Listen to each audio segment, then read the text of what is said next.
ఓం శుక్లాంబరధరం విష్ణుం శశివర్ణం చతుర్భుజం ప్రసన్నవదనం ధ్యాయే సర్వవిఘ్నోపశాంతయే. జనక మహారాజా, కార్తీక మాసంలో చేసే స్నానదాన జపాదులు చాలా పుణ్యవ్రతాలు. అటువంటి సర్వోత్తమ పుణ్యప్రదాలైన వ్రతం ఆచరింపని స్త్రీ పురుషులు లెక్కలేనన్ని సార్లు కుక్కగా జన్మిస్తారు. కార్తీక మాసం అంతా స్నానం, దానము, ఉపవాసం మొదలగు వాటిని చేసే శక్తి సామర్థ్యాలు చాలని వాళ్ళు కార్తీక పౌర్ణమి నాడైనా వీటిని ఆచరించాలి. ఆ విధంగా చేయని వాళ్లకు చెడ్డ జన్మలు తప్పవు. దీనికి ఉదాహరణగా ఒక చక్కని కథ ఉంది, దానిని చెబుతాను, శ్రద్ధగా వినండి అంటూ మొదలుపెట్టారు. ఆంధ్రప్రదేశ్లో సద్గుణవంతుడైన బ్రాహ్మణుడు ఉండేవాడు.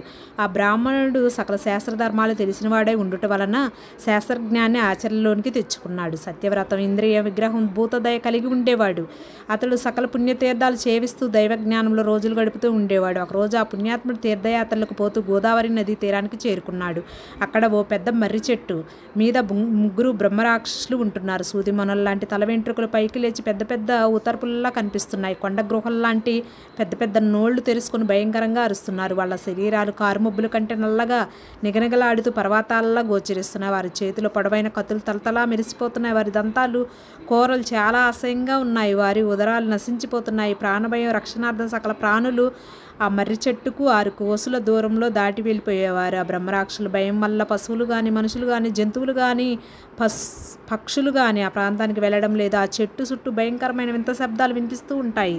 తీర్థయాత్రలకు ఆ దారిలో వెలుచుండే ఆ బ్రాహ్మణుడికి ఈ సంగతి తెలియలేదు. అది కార్తీక మాసమై ఉండుట వలన పవిత్ర నది గోదావరి స్నానానికి చేయాలనే నదీ తీరానికి చేరుకున్నాడు.